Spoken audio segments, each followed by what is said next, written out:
할렐루야. 은혜스러운 찬송 감사드립니다. 오늘 하나님 말씀은 감당치 못할 시련은 없다라는 제목으로 말씀 전할 때 여러분에게 큰 은혜가 있으시기를 바랍니다. 시험이 없는 곳은 없습니다. 학교에도 시험이 있고 또 회사에도 시험이 있고 또 심지어는 군대에도 시험이 있습니다. 시험을 좋아하는 사람은 한 명도 없죠. 그런데 왜 이렇게 시험은 존재할까요? 바로 그 시험이 꼭 필요한 이유가 있기 때문에 그렇습니다.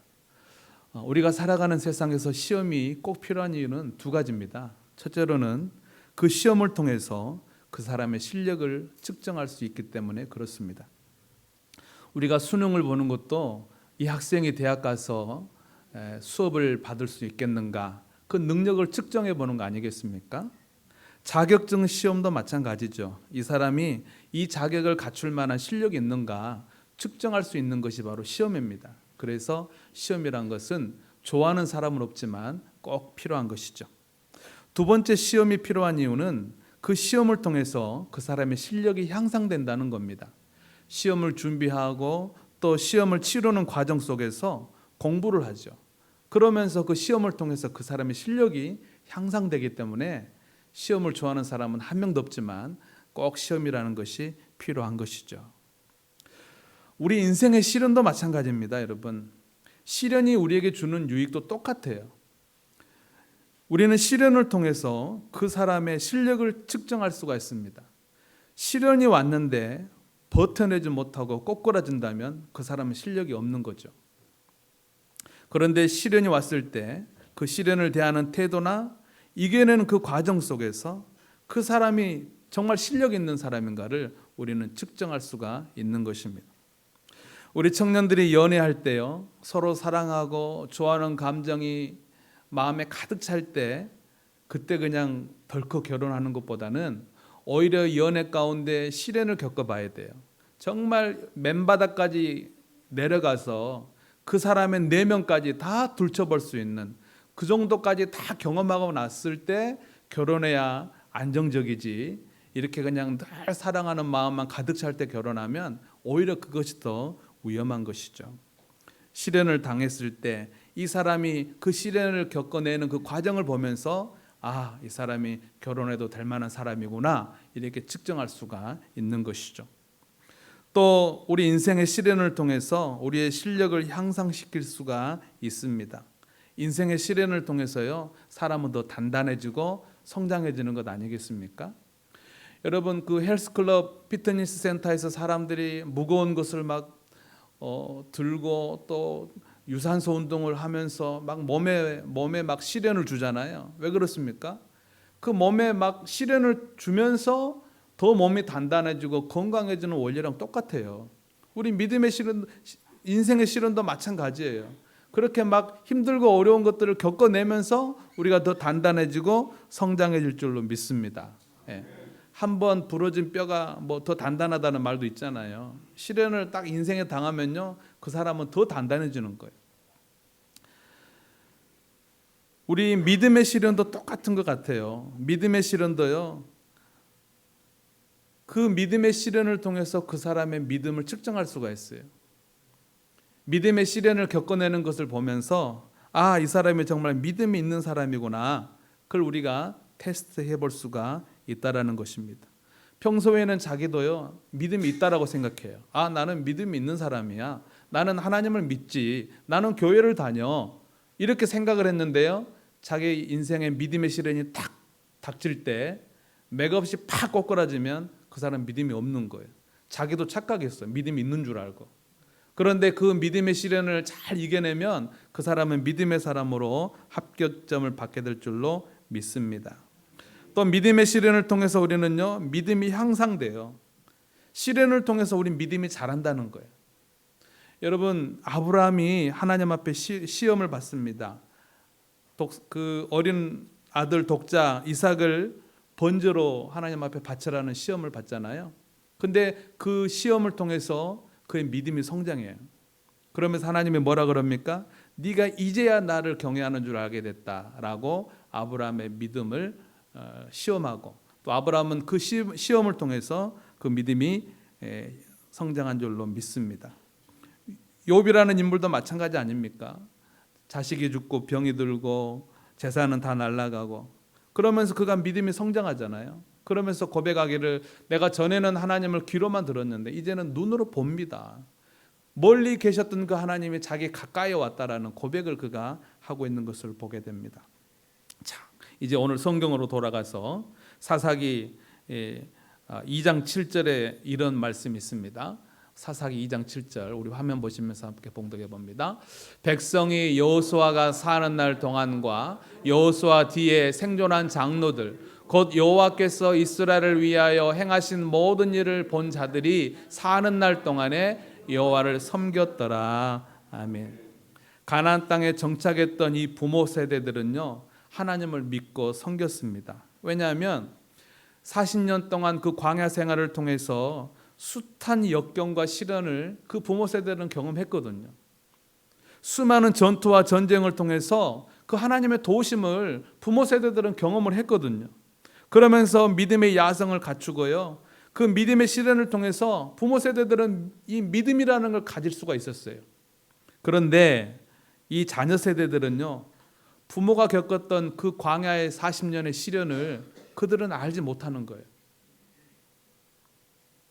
진퇴양난의 위기 가운데 바다를 가르셨던 그 하나님을 그들은 경험한 적이 없거든요. 물이 없고 음식이 없고 낮엔 뜨겁고 밤엔 추운 그 광야의 시련을 그 자녀 세대는 경험하지 않았어요.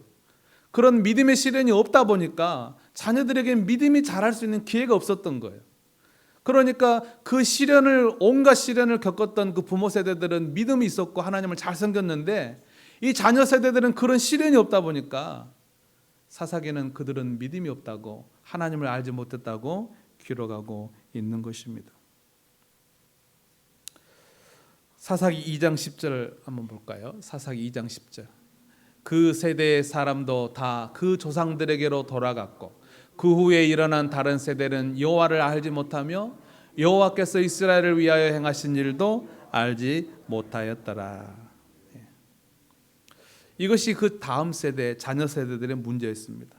그래서 하나님은요, 오늘 본문의 말씀인데요. 먼저 우리 본문 말씀을 한번 사사기 3장 1절 2절만 한번 우리가 다시 한번 봉독해 봅니다. 여호와께서 가나안의 모든 전쟁들을 알지 못한 이스라엘을 시험하려 하시며 이스라엘 자손의 세대 중에 아직 전쟁을 알지 못하는 자들에게 그것을 가르쳐 알게 하려 하사 남겨두신 이방 민족들을. 자, 이게 오늘 본문 말씀인데요. 무슨 내용입니까? 그 부모 세대는 믿음의 시련을 통해서 믿음이 성장했고 하나님 앞에 믿음의 사람으로 인정받았고 그들은 하나님을 경배하고 믿었는데 이 자녀들은 그 믿음의 시련이 없어서 하나님을 알지 못한다는 거예요. 그래서 하나님이 생각하신 것이 이 가나안 족속들 중에 이방 민족들을 남겨둬 가지고 그들에게 전쟁을 치르게 한다는 거예요. 그래서 이들을 시험하려고 한다는 거예요. 그래서 이들이 믿음의 사람으로 시험도 하고 또 그들의 믿음을 성장시키려고 일부러 가나안 족속들을 남겨뒀대요. 전쟁 치르게 하려고. 이것이 하나님의 의도예요. 대장간의 철이 수많은 망치질을 통해서 강철로 변화되는 원리와 똑같아요. 믿음의 시련을 통하여 우리가 더 단단해지고 성장해진다는 거예요. 하나님도 그걸 아시기 때문에 이 시련을 경험하지 못한 이 자녀들에게 믿음 주시려고 일부러 이 가나안 족속을 남겨두고 그들과 전쟁을 치르면서 시련 당하게 하면서 믿음이 성장하게 하시려는 그 하나님의 의도를 오늘 성경은 이야기를 하고 있습니다. 그래서 여러분 우리가 기도할 때 하나님 이 고난이 비껴가게 하옵소서, 이런 기도는 틀린 기도예요. 그리고 그건 지혜로운 기도도 아니에요. 우리 부모님들이 자녀들을 위하여 기도할 때 내 자녀들에게 하나님 어려움이 없기를 원합니다. 고난이 비껴가기를 원합니다. 그건 틀린 기도예요. 오히려 하나님 내 자녀들이 고난을 당했을 때 믿음으로 이겨낼 수 있는 힘을 주시옵소서. 그들에게 지혜를 주시옵소서. 그렇게 기도하는 것이 올바른 기도요, 올바른 부모의 신앙인 줄로 믿습니다. 내 자녀가 고난도 없고 아무것도 고난당하지 않고 시련도 없고 그럼 좋은 게 아니에요. 내 아이는 한없이 나약해질 거예요. 내 아이는 믿음을 갖게 되지도 않을 거예요. 왜? 시련을 통해서 믿음이 자라는데 시련이 없으니까 믿음도 자라지 않는 거예요. 절대 믿음은 진공 상태에서 생기는 게 아니거든요. 그런 시련을 겪어내면서 믿음이 자라고 그 시련을 겪어내면서 귀로 들었던 하나님을 눈으로 보게 되는 거거든요. 그러니까 지혜로운 부모들은 내 자녀 만사형통케 하옵소서, 다 잘되게 하옵소서. 그건 진짜 어리석은 기도예요. 하나님, 내 자녀가 믿음의 시련을 당할 때 이겨낼 수 있는 용기를 주시옵소서, 지혜를 주시옵소서, 그 시련을 극복함으로 믿음이 자라게 하옵소서. 그렇게 기도하시기를 부탁을 드립니다. 우리 성도들에게는요, 시련도 없고 믿음도 없는 것보다는 시련이 있지만 믿음이 있는 것이 더 나은 줄로 믿으시기를 바랍니다. 우리 인생에 내 안에 상처가 없고 전쟁의 경험도 없는 것보다는 비록 상처는 있지만 그 전쟁에서 승리한 경험이 있는 것이 더 축복된 인생인 줄로 믿습니다. 그래서 여러분, 하나님께서 왜 오늘 우리에게 믿음의 시련을 주시는가? 바로 그런 이유예요. 내 자녀가 비록 몸에 상처투성일지라도 그 전투와 전쟁을 통하여 승리의 경험을 맛보기를 원하시지, 그냥 깨끗한 피부에 상처도 없이 인생에 그거 하나님 원하는 게 아니거든요. 그렇기 때문에 오늘 이 시대 여러분들에게 하나님은 믿음의 시련 주시기를 주저하지 않으셔요. 그리고 믿음의 시련을 여러분 주셔요. 그건 당연한 거예요. 그 믿음의 시련을 통해서 내가 믿음의 사람인지 측정받을 수 있거든요. 그 믿음의 시련을 통해서 여러분의 믿음이 성장하거든요. 하나님은 그걸 아시기 때문에 이 이스라엘 다음 세대를 위해서 전투를 치르게 하려고 이방 민족을 남겨두신 거고, 오늘 우리에게도 똑같이 믿음의 시련을 주실 줄로 믿습니다. 여러분, 과거에 내 믿음의 분량이 어떠했는가 보다요, 오늘 나의 믿음의 분량이 어떠한가가 중요해요. 그래서 하나님은 내 믿음의 분량을 측정하시려고 오늘도 믿음의 시련을 주시는 거예요. 여러분, 오늘도 발열 체크 하셨잖아요. 오시면서 일주일 전에 그 발열 체크한 그 온도가 오늘 무슨 상관이 있습니까? 오늘 이 온도가 중요한 거 아니에요?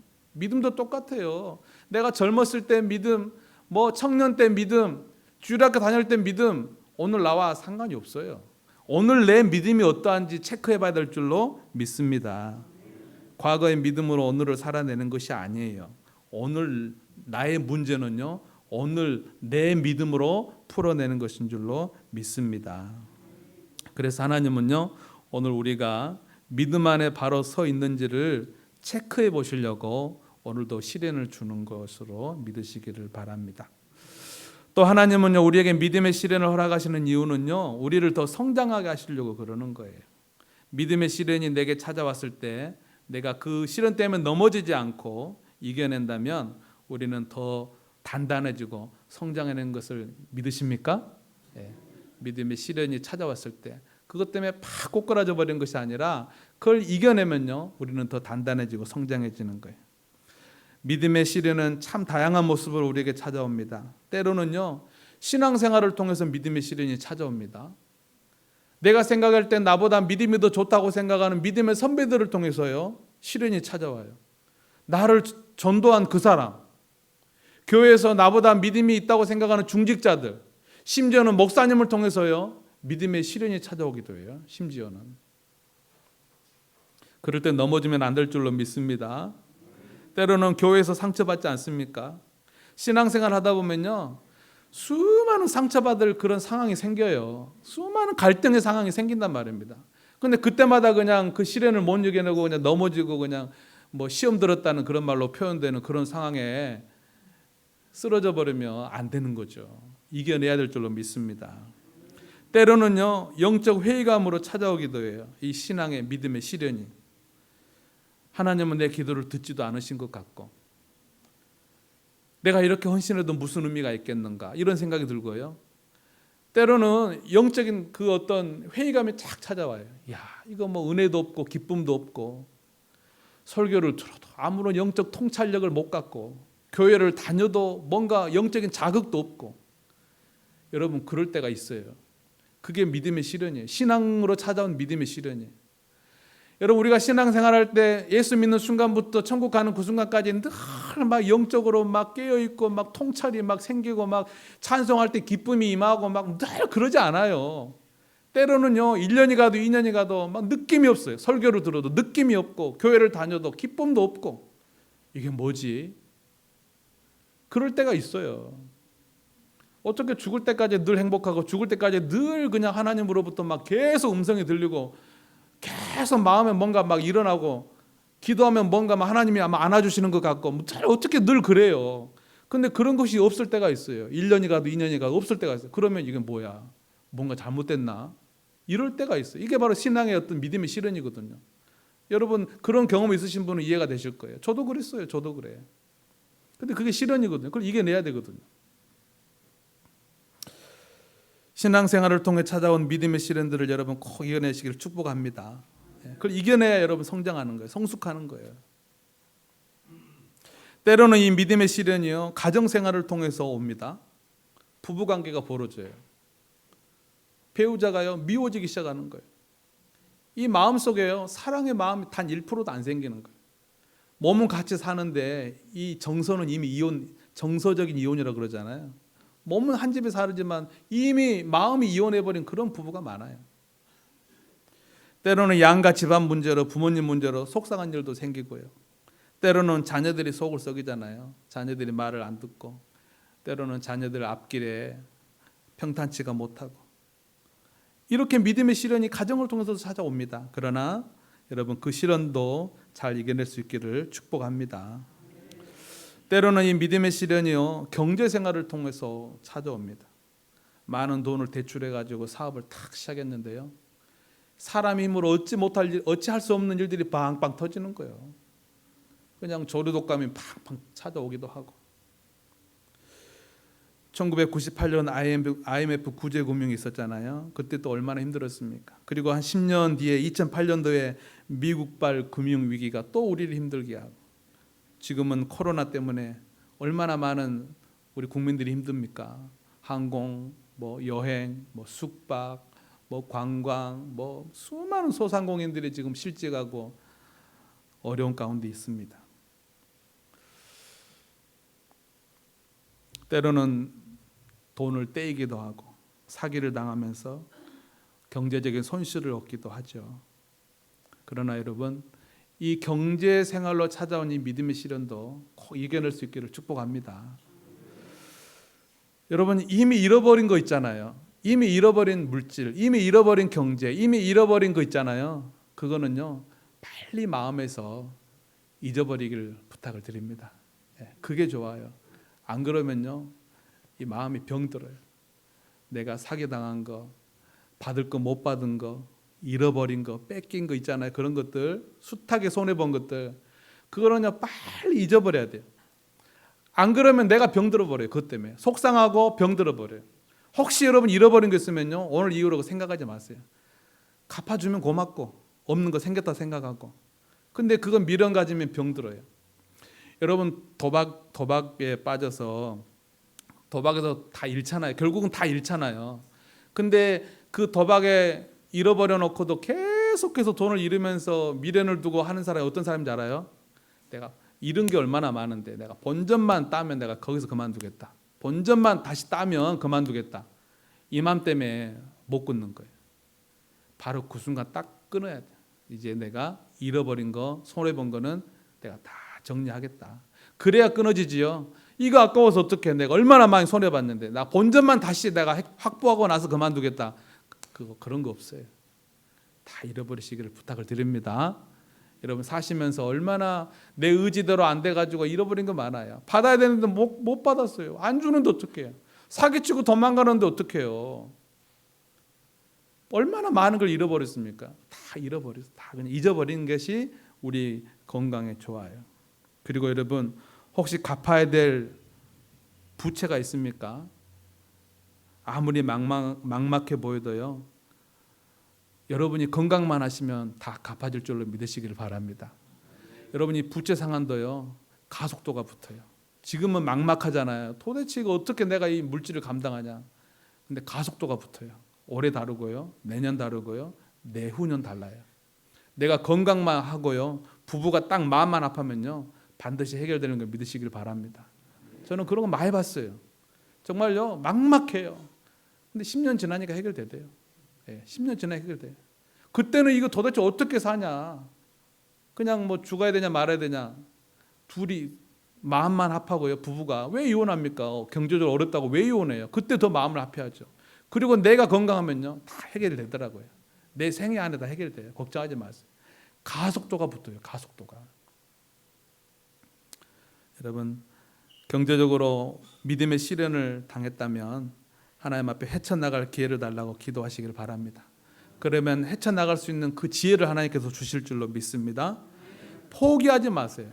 포기하지만 않으면요, 반드시 승리할 줄로 믿습니다. 하나님 말씀 하나 더 볼게요. 고린도전서 10장 13절입니다. 시작. 사람이 감당할 시험 밖에는 너희가 당한 것이 없나니 오직 하나님은 미쁘사 너희가 감당하지 못할 시험을 허락하지 아니하시고 시험 당할 즈음에 또한 피할 길을 내사 너희로 능히 감당하게 하시니라. 아멘. 저는요, 확신하는데 여러분이 어떤 믿음의 시련을 당했든지 여러분이 그 못 이길 시험은 없는 걸 확신합니다. 왜요? 하나님은 감당치 못할 시험은 아예 안 준대요. 그 시험이 너무 무거워서 그 시험 때문에 내 인생을 포기해버릴 만한 그런 시험은 하나님 허락지 않는데요. 그러니까 저는 확신하는 거예요. 그게 경제적인지 물질이든지 뭐 질병이든지 가정이든지 나는 잘 모르겠지만 분명히 확신하는 건 여러분은 그 믿음의 시련을 이겨낼 수 있습니다.